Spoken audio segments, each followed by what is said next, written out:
Hello everyone, good morning. আজ হলো জুলাইয়ের 5 তারিখ, শনিবার। আশা করি তোমরা সবাই ভালো আছো।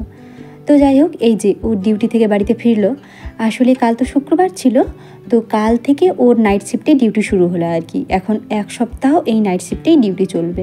ভাবি একটা রুটিনে চলবো আর কি, কিন্তু সেটা আমাদের কখনোই সম্ভব হয় না। কারণ ওর সকালে ডিউটি থাকলে তখন আমাদেরকে সেইভাবে চলতে হয়, যখন 2টো থেকে থাকে তো সেইভাবে চলতে হয়, আর নাইট শিফট থাকলে সেইভাবে চলতে হয়। কখনোই না ঠিকভাবে আর কি রুটিনের মধ্যে চলতে পারি না আর কি, একটা অসুবিধে। তো যাই হোক, তবু আমরা ম্যানেজ করে নিই আর কি। তো যাই হোক, আমি এই যে এদিকে রান্নাবান্না করছি আর ও চলে গেছে স্নান করতে আর কি। আজকে আমি রান্না করব, ঢ্যাঁড়সের মশলা করব আর তিল ভাজা করব আর কি। তো তিলটা না শেষ হতে যায়, আর তিলটা আমরা প্রচুর খাই, কিন্তু আর একদিন হবে তারপরেই শেষ হয়ে যাবে আর কি। তো যাই হোক, এই যে তিলটা ভেজে নিচ্ছি। আর সবজির কথা তো তোমাদেরকে বলেছি, জানো তো সবজির এত দাম, 250 ঢ্যাঁড়স 30 টাকা, মানে 1 কেজি সবজির দাম 120 টাকা করে আর কি। আরও ব্যাপার কি জানো তো, সবজি তো কিনবো, কিন্তু শুকনো। এত টাকা দিয়ে সবজি কিনবো, তাও যদি শুকনো হয় তখন একটা কেমন খারাপ লাগে আর কি। তো যাই হোক, যখন ভালো সবজি পাওয়া যাবে তখন নিয়ে আসবো, না হলে এই যে বাড়িতে যা যা রয়েছে আর কি সেই সব দিয়েই আমি রান্নাবান্না চালিয়ে দেবো ভাবছি আর কি। এদিকে কিন্তু মোটামুটি আমার রান্নাবান্না হয়ে গেছে, আর ও স্নান করে চলে আসছে। আর কালকে না রুটি বানিয়েছিলাম, তো একটা রুটি খেতে পারিনি আর কি, তো সেটাই রয়েছিল, আমি একটু সেঁকে নিয়েছি। তো সেটাই আবার অর্ধেক হয়েছে, দেখো ও এখন একটা খাচ্ছে। আর আমি না একটা আলু সেদ্ধ করতে দিয়েছিলাম, আর আলুটা না একটু দেরি করে দেওয়া হয়ে গেছে। আমি তো ভেবেছিলাম হয়তো হবেই না, কারণ এই ভাতটা না খুব তাড়াতাড়ি হয়ে যায়। তো যেহেতু আলুটা দেরি করে দিয়েছিলাম, কিন্তু দেখছি আলুটা সেদ্ধ হয়ে গেছে। আসলে যখন বিকেলে ঘুম থেকে উঠবো তখন কি খাবো, এই আলু সেদ্ধ পেঁয়াজ দিয়ে, মানে মুড়ি আর কি, খেতে খুব ভালো লাগে, তো এই জন্য দিয়েছিলাম আর কি। এখন খাওয়া দাওয়া করে ফেলেছি, আর এই যে বাসনপত্র আমি গুছিয়ে এখন রেখে দিচ্ছি। এখন ধোবো না, কারণ এখন আগে যেই কাজটা করতে হবে সেটা আগে করে ফেলি। আসলে আজকে শনিবার, কালকে রবিবার। আজকে আমি গানের টিউটোরিয়াল ভিডিও বানাবো, এডিট করব, আপলোড করব, মানে সব কিছু আজকেই করব। আমার অবস্থাটা দেখো কেমন হয়ে যায়, ওই শিরে সংক্রান্তির মতো আর কি। আমি যে আগে থেকে বানিয়ে রাখবো সেটা আর হয় না।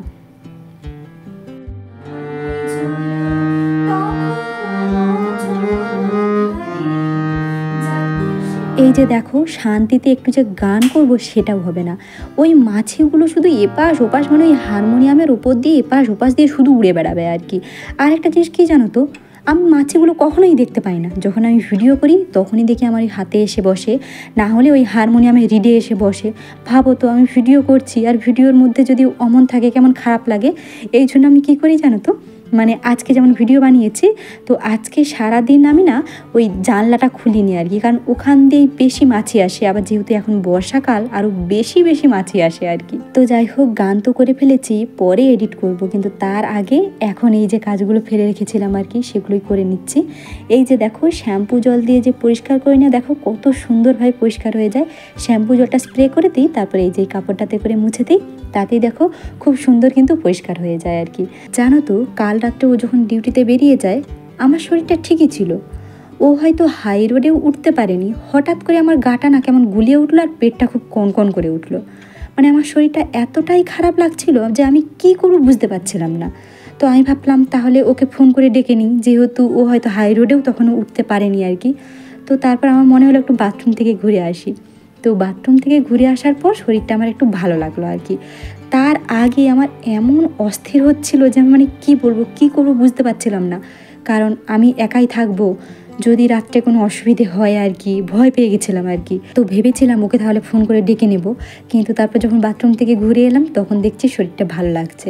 তো তারপর আমি না একদম যা বাথরুম থেকে এসেছি একদম আমি শুয়ে ঘুমিয়ে গেছি আর কি। ও যাওয়ার পরে আমি একটু কাজ করি আর কি, এডিট করি, এটা সেটা করি। আমি সেদিন আর কিছুই কাজ করিনি, তো একদম ঘুমিয়ে গেছি। তো সকালে উঠে শরীরটা একদম ফ্রেশ হয়ে গেছে।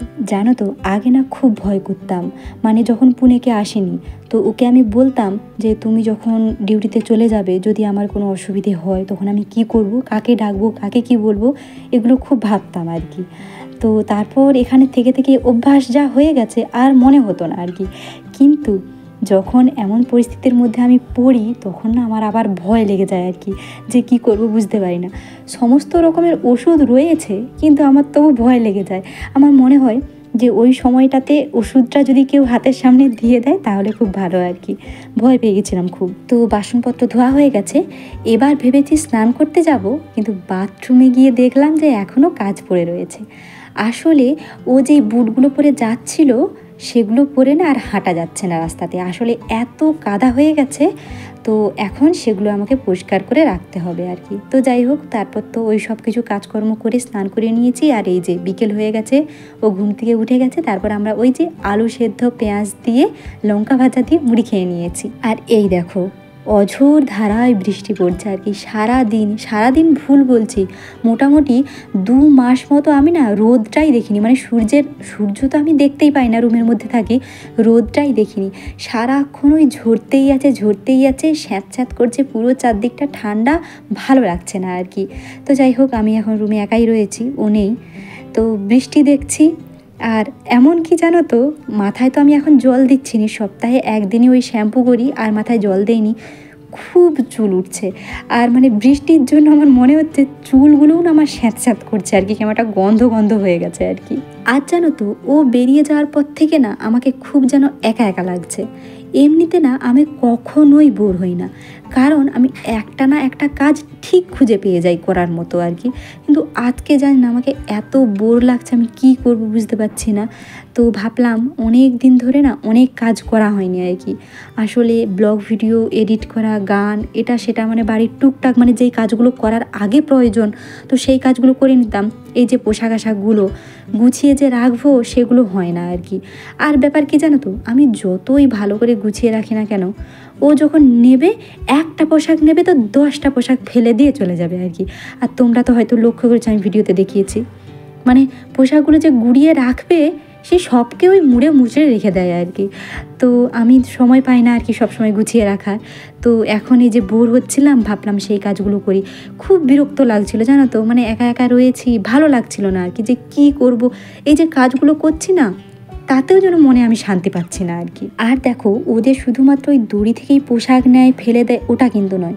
এই যে ওয়ার্ড্রোবের মধ্যেও যে পোশাকগুলো আমি গুছিয়ে রাখি, সেটাও একটা টেনে বের করবে তো 10টাকে এলোমেলো করে দেবে আর কি। তো সেই সব কিছু ওই যে গুছিয়ে রাখলাম। আর এই যে এবার হারমোনিয়ামের কাছে এসেছি, এখানে তো এত জিনিসপত্র যেগুলো কোনো প্রয়োজন নেই, তবু আমি রেখে দিয়েছি যে একদিন কাজে লাগবে। কিন্তু ওই একদিনটা যে আমার জীবনে কবে আসবে সেটা আমার মনে হয়নি আর কি। আমার মনে হয় এটা সবার সঙ্গে হয়, আমরা প্রত্যেক ভাবি যে রেখে দিই, কাজে লাগবে, কিন্তু ওই একটা দিন যে কবে আসবে সে ভগবানই জানে আর কি, যেটা আমার সাথে সবসময় হয়। তো আমি কি করেছি, আজকে সবকে ফেলে দিয়েছি। এই যে এখন দেখো মোটামুটি এইভাবে একটু গুছিয়েছি, একটু সুন্দর দেখাচ্ছে। এতদিন তো পুরো ডাস্টবিন হয়েছিল আর কি। তো যাই হোক, এখন কিন্তু সন্ধে হয়ে গেছে। আর ফেরার সময় ও নিয়ে আসছে বেগুন আর উচ্ছে, ওই যে 30 টাকাতে 250 আর কি। তো যাই হোক, এদিকে আমি রান্না চাপিয়ে দিয়েছি মুগ ডাল, আর এখানে আলু সেদ্ধ ভাত হচ্ছে। তাহলে আজ এই পর্যন্তই। সবাই ভালো থেকো, সুস্থ থেকো, বাই।